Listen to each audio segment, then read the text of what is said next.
Terry Ewell, and this video will provide a few hints for teaching music lessons online with software such as Skype or Zoom.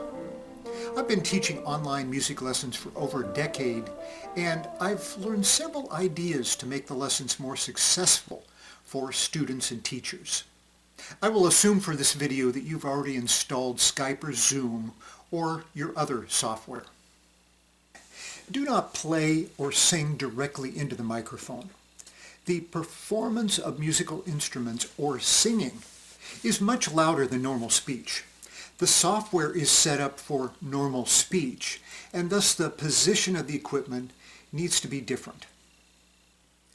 You and your students will have better sound results with an external microphone.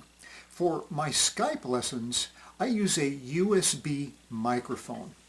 In addition, an external microphone also provides greater flexibility with placement. For bassoon lessons, I place the microphone on my right, about 2 or 3 feet away. For my wife's lessons, we place the microphone on her left, again about the same distance. If you or your students will be using a laptop or phone with built-in microphones, then these will have to be positioned in the same place. Another solution is to have your student perform 6 feet away from the built-in microphone. This keeps the volume of the music from overwhelming the microphone.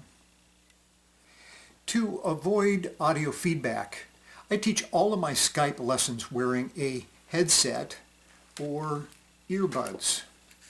This cuts any opportunity for a feedback loop where sound from speakers are picked up by the microphones.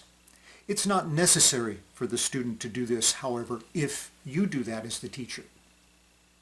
Here's an example of a Skype demonstration with a student making use of a cell phone.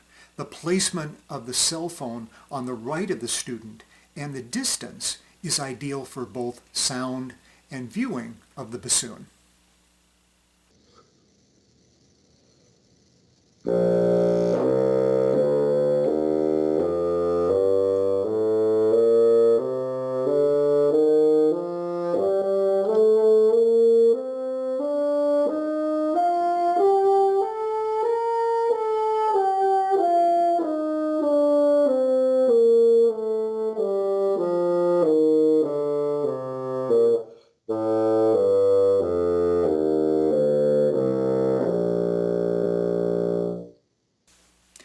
Audio settings for Skype, Zoom, and other voice over internet protocols, VoIP, are set up for conversation, not music making.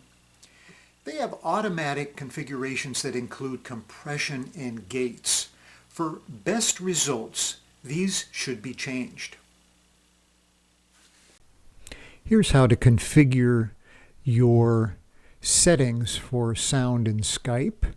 Click on the 3 dots, select Settings, go to Audio Video, and let me scroll down here. Okay, you can see right now I am using the microphone. This is my external microphone. You have a choice of using a microphone array or that, but that's what I want to be using. But right now, you can see that Skype is automatically adjusting microphone settings. That is not what you want to do for music. You want to click on this and turn it off. And then you want to adjust the sound. I find going too loud does not work for the musical instruments. You need it somewhere in the mid-range. You want to avoid the sound peaking beyond this last dot here. You can also adjust your speakers here, but in this case, if you're listening with headphones or earbuds, you don't need to adjust your speakers. However, if you have your speakers going through, if you have the volume going through the speakers in your laptop, then you probably are going to need to adjust that downward as well. Online teaching has its restrictions, and you need to be prepared for these. For instance, When teaching face-to-face, you can just grab a new piece of music off the shelf and have your students sight read it. There can be a degree of spontaneity to your online lessons, however, if you prepare in advance. Make certain that you and your student have all the music you might be using in the lesson ahead of time. You'll need to use the same editions so you can refer to the page numbers, titles, etc. This will allow for free-flowing conversations and demonstrations by you. Be aware that slight timing delays occur. This is called latency. Thus, playing duets, tapping in time with the student, etc., will not work. You can compensate for this by having the student play with a recording or use a metronome at their location. For instance, for a duet, you can record one part ahead of time and send the audio file to the student. The student can play the file on their phone while performing with their instrument. If you need the student to work with a metronome, the student will need to turn on the metronome in their location. Be aware of the other limitations of voice over internet protocol. While rhythm and pitch transmit well over the internet, dynamics and timbre do not. Be sure to consider these when you hear your students and when you play for them. When I demonstrated an internet lesson, I never play above a mezzo forte so that the tone will not distort.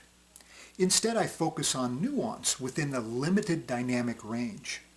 If I were to demonstrate the full dynamic range, I would place the microphone several yards away from my location. Well, I hope that these few comments will help you get started. You have my best wishes for your new experience. Bye.